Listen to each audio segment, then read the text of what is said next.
messieurs, sur votre émission Instant Enviro. Je suis en présence de monsieur Miekuchima Payaline, ingénieur agronome, maître en sciences botaniques et écologie végétale, spécialiste et formateur en agronomie à l'université agronomique de Matimou et à l'Institut FACOP, n'est-ce pas? Bonjour monsieur. Bonjour madame. Nous sommes très heureux de partager avec vous sur ce sujet très capital et très actuel aujourd'hui de nos jours dans plusieurs pays du monde concernant l'agriculture biologique, pilier d'un développement durable. Ce thème, qu'est-ce qu'il vous inspire? Merci madame et d'abord merci pour cette invitation. D'abord, c'est quoi une agriculture biologique et c'est quoi un développement durable? Voilà. L'agriculture biologique est une agriculture qui exclut tout apport d'éléments chimiques de synthèse. Par exemple, les engrais chimiques ou bien les pesticides chimiques. Mettons de l'autre côté, le développement durable est un développement qui utilise de manière rationnelle les ressources actuelles sans pourtant compromettre l'avenir des générations futures. Donc c'est ça. Maintenant, cette thématique, elle est très importante et capitale dans la mesure où aujourd'hui, les peuples se sont rendus compte qu'il était nécessaire de préserver la biodiversité parce que la terre ou le sol en agriculture respire, évolue et meurt. Donc, pour les générations futures, si on veut laisser ce patrimoine, il est important que nous utilisons des méthodes culturelles qui doivent préserver évidemment cet environnement. D'où l'importance de cette thématique. De façon concrète, quel est l'apport de cette agriculture biologique sur le développement durable? Le développement durable est une entité qui fait appel à plusieurs composantes. Donc, parmi tant d'autres, on a l'agriculture. Mais comme nous sommes dans le processus de la durabilité, donc il faut utiliser des méthodes responsables. Des méthodes responsables pour ne pas, par exemple, polluer l'environnement. Les activités agricoles sont des activités qui peuvent se révéler très, très polluantes. Surtout s'il n'y a pas une vraie réglementation. D'où, aujourd'hui, il est important que nous changeons notre manière de faire. Et que l'agriculture biologique, aujourd'hui, peut être une alternative nécessaire pour répondre à cette question. Excusez-moi, l'utilisation des pesticides et des engrais chimiques, selon l'expérience, a prouvé que cela permet une plus grande production et permet également de baisser les coûts des denrées alimentaires. Pensez-vous que l'agriculture biologique pourra résoudre ce problème? Est-ce que l'agriculture biologique, avec toutes ses composantes très très coûteuses, peut régler ce problème? Merci madame, une très belle question. Au Congo, on n'a pas vraiment besoin d'une utilisation massive des engrais chimiques de synthèse. Parce que nous disposons aujourd'hui de plus de 10 millions d'hectares de terres cultivables et à peine 2% seulement de ces terres qui sont cultivées. Donc nous avons suffisamment de l'espace, nous avons suffisamment de la matière végétale pour pouvoir fertiliser le sol. Donc chez nous, le problème ne se pose pas sur les engrais chimiques. Ce n'est pas ça. Mais le problème ici, c'est sur la qualité du produit qui sera déversé dans les marchés. Est-ce que ce produit-là sera de qualité? Ainsi de suite là. Donc la production en elle-même n'est pas un problème. Mais c'est la manière dont l'agriculteur utilise pour produire ce bien. C'est ce qui nous importe ici. Et le Congo aujourd'hui a tous les atouts pour pratiquer une agriculture responsable, biologique, non polluante. Alors, quelles sont les stratégies que les agriculteurs devront donc mettre en œuvre pour pouvoir eux aussi se mettre sur le chemin du bio, comme la France et la Suisse? L'agriculture biologique n'est pas une chose nouvelle. Nos mamans dans les villages ont déjà eu à pratiquer cette agriculture. elles ont eu à utiliser des feuilles mortes, ainsi de suite, là, pour fertiliser le sol. C'est ça. Donc, aujourd'hui, si nous voulons réussir, c'est qu'il y a un certain nombre de pratiques à respecter. Par exemple, la rotation culturelle. Donc, si vous avez par exemple un espace de 100 mètres carrés, pour préserver le sol, vous devez par exemple couper votre parcelle votre terrain en parcelles. D'accord, non? Vous pouvez par exemple couper en parcelles, en 4 cadrans, par exemple. Donc, si vous prenez par exemple 4 cadrans de 25 mètres carrés, 25 mètres carrés, donc vous avez sur 100 mètres carrés, vous aurez 4 cadrans. Et dans chaque cadran, vous apporterez une culture différente de l'autre. Et le cycle prochain, vous devez faire ce qu'on appelle par une rotation. Donc, c'est-à-dire que là où, par exemple, vous avez mis de la tomate, le prochain cycle, vous mettez, par exemple, de la baselle. Mais vous ne devez pas remettre les éléments appartenant, par exemple, à la même famille.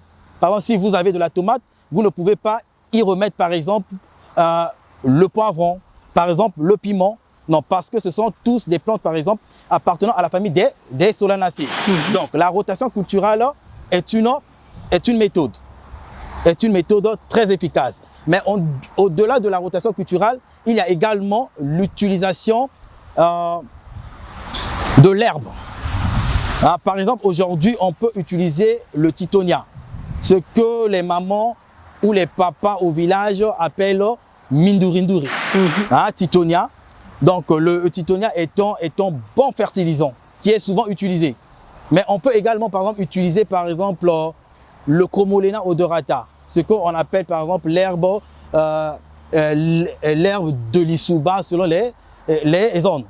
Là également, ce sont des fertilisants biologiques que nous pouvons utiliser pour garantir la bonne santé des populations et préserver l'environnement. Et vous pensez que les agriculteurs en herbe, c'est-à-dire ceux qui viennent de commencer, qui aspirent à cette agriculture, à la préservation de l'environnement, sont au courant de toutes ces méthodes-là, ou quels sont les moyens qu'on met à leur disposition afin de connaître et aussi faire partie de ceux qui se battent pour diversifier l'agriculture congolaise et aussi pour préserver l'environnement?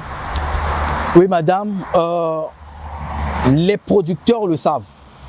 Les producteurs le savent parce qu'il y a des formations qui se font. Donc, les formations via le ministère de l'Agriculture, de l'Élevage et de la Pêche ou bien des organismes. Il y a des formations qui se font. Et dans ces formations, nous avons toujours eu la chance à démontrer aux producteurs qu'avec les engrais biologiques, vous pouvez atteindre les résultats escomptés. Là également, ça se fait. Maintenant, ce qui manque peut-être, c'est le suivi. C'est ça qui manque. Donc, la formation simple ne suffit pas. Il faut qu'il y ait une formation, il faut qu'il y ait de suivi. Il faut qu'il y ait, par exemple, la mise en place des champs écoles.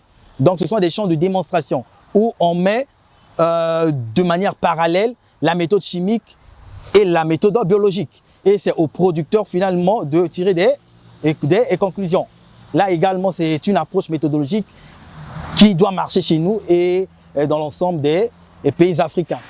Je vous suis sur votre chaîne YouTube Liné Agroécologie TV et là-dedans, vous avez fait des interviews avec plusieurs agriculteurs sur le riz hybride, sur la plantation du manioc et sur toute autre denrée agricole. Et est-ce que tous ces agriculteurs utilisent la méthode biologique? Dire que tous ces agriculteurs utilisent la méthode biologique, c'est faux. Mais l'objectif est que nous arrivions à faire comprendre à ces agriculteurs que la santé de la population devrait également être leur combat. Donc, il fallait changer leur méthode de produire. D'où dans cette chaîne-là, par exemple, Liné Agroécologie, j'essaie de promouvoir la méthode biologique en utilisant plusieurs méthodes, plusieurs techniques. Mais c'est, vous voyez que petit à petit. Aujourd'hui, je vais vous donner par exemple un chiffre. La part par exemple de l'agriculture ou bien des sols biologiques en Afrique n'est que de l'ordre 0,1%. Wow. Donc vous voyez que c'est encore très faible. Très faible. Très faible. Mais nous essayons de travailler pour que les producteurs sachent que la vie des autres dépend également de leur manière de faire. Pouvez-vous nous donner un cas pratique pour le jeune agriculteur en herbe qui commence et qui veut vraiment s'investir dans l'agriculture, ou encore pour la vieille maman qui aimerait bien également s'aligner sur le chemin du bio? Quel est le cas pratique que vous pouvez leur donner? Comment est-ce qu'ils peuvent commencer? Avec quoi ils peuvent commencer pour s'aligner sur ce bio-là? Une maman au village ou bien un jeune qui veut se donner à la méthode biologique. Comment est-ce qu'il peut faire pour y arriver? D'abord, il doit connaître le type d'herbe utilisée pour la fertilisation du sol. Il ne doit pas, par exemple, utiliser les feuilles issues de l'eucalyptus. Ça, c'est prohibé, c'est écarté. Il doit faire ce qu'on appelle il doit apporter un engrais de fond. Mais cet engrais de fond ne sera pas constitué du NPK. NPK. C'est quoi le NPK? Le NPK, c'est l'azote, potassium et phosphore. D'accord, c'est le triplé NPK. Donc, ce sont des éléments qui rentrent dans la croissance de la plante. Parce que pour que la plante croisse, la plante a besoin de 3 éléments fondamentaux. Il y a des éléments majeurs dans ce qu'on appelle par le triplé NPK.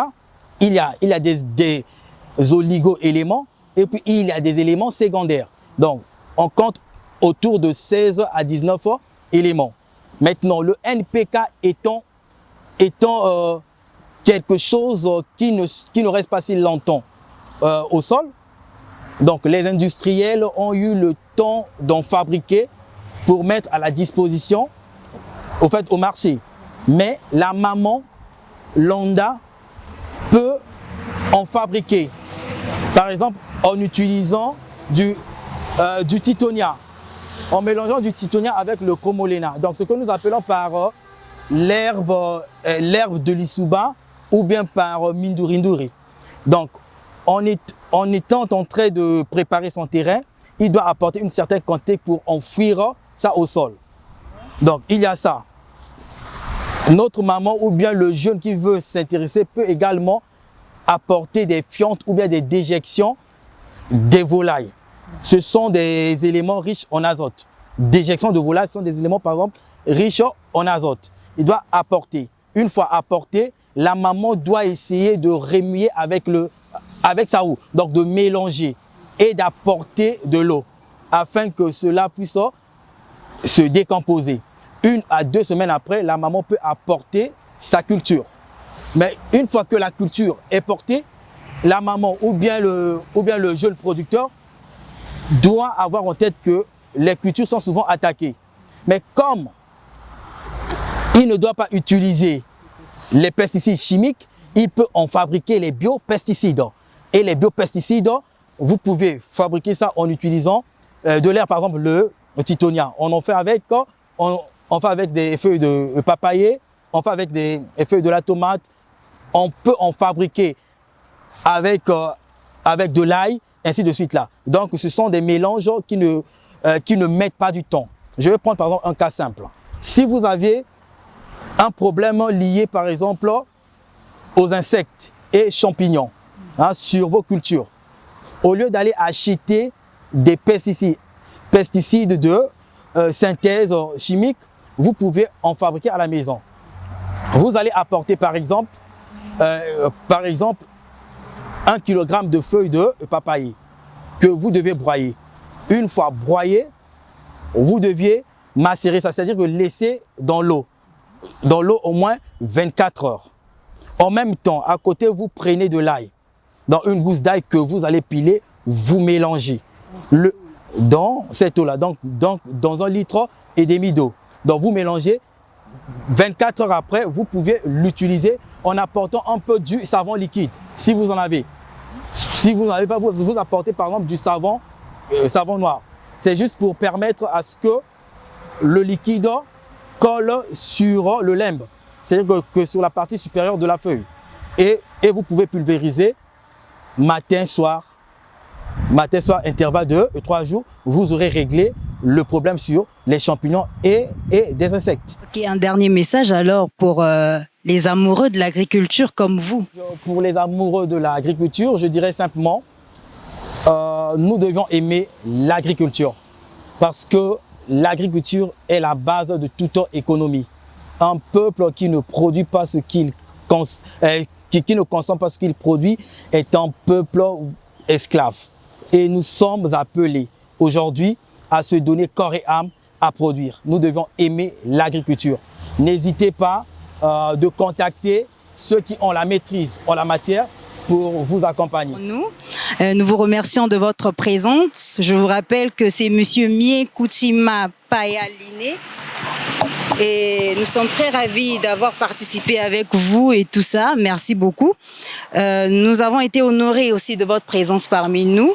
Et nous rappelons aux amoureux de l'agriculture que vous pouvez suivre Monsieur Miekoutima Paya-Liné sur YouTube, sur sa chaîne YouTube. Et vous aurez tous les conseils, toutes les méthodes agroécologiques, voilà, pour pouvoir vous aussi vous aligner sur le bio et ainsi promouvoir notre agriculture et ainsi préserver notre environnement pour les générations futures. Merci beaucoup, monsieur. Je vous remercie, madame. Merci beaucoup. Merci. C'était Instant Enviro. Merci.